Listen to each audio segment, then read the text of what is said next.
ஐயா எத்தனை வாட்டி சொல்லிருக்கா ஏன் கால விடுற? அது என்னவோ தெரியலீங்க, அதே பழக்கமாய் போச்சு.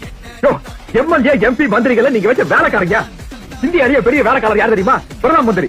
தமிழ்நாட்டிலே பெரிய வேலைக்காரர் யார் தெரியுமா? முதல் மந்திரி. இத நான் சொல்ல, இந்திய அரசியல் அமைப்பு சொல்லுது. அந்த பெரிய வேலைக்காரங்க கிட்ட இந்த முதலாளிகளோட தேவைகளை எல்லாம் சொல்லி பூர்த்தி செஞ்சு வைக்கிற சின்ன வேலைக்காரங்க இந்த எம்எல்ஏக்களும் மந்திரிகளும்.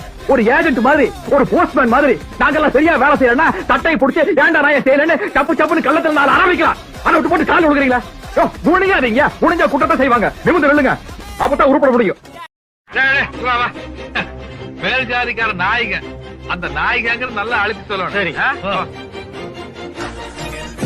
இவன் போய் இப்படி சொல்றான்னா சாதி கலர் உண்டாயிருமா? மணியா, சாதியாவும் மரமாவும் நம்ம தனங்க பிரிஞ்சு கிடக்கிற வரைக்கும் நம்மள மாதிரி அரசியல்வாதியை குதிரை ஏறிட்டே இருக்க வேண்டியது. அப்ப நம்ம மாதிரி ஆளுங்க சந்தோஷமா இருக்கிறது இந்த சாதியே கண்டுபிடிச்சிருப்பான்னு நினைக்கிறேன். சரி, அன்னைக்கு அமெரிக்காவே கொலம்பஸ் கண்டுபிடிச்சான்னு சொன்னேன்.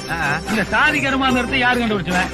மந்திர மோதிரம் கண்டுபிடிச்சாலும் மந்திரிமார்கள் அதை கட்டியே பிடிச்சானுங்க. ஓ, அப்ப இந்த ஜாதி கருமாந்திரத்தை ஒழிச்சோம்னா ஜனங்க நிம்மதியா இருப்பாங்க இருக்கா? ஜனங்க நிம்மதியா இருப்பானுங்க.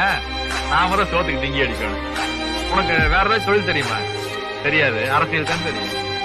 போய் பார்த்து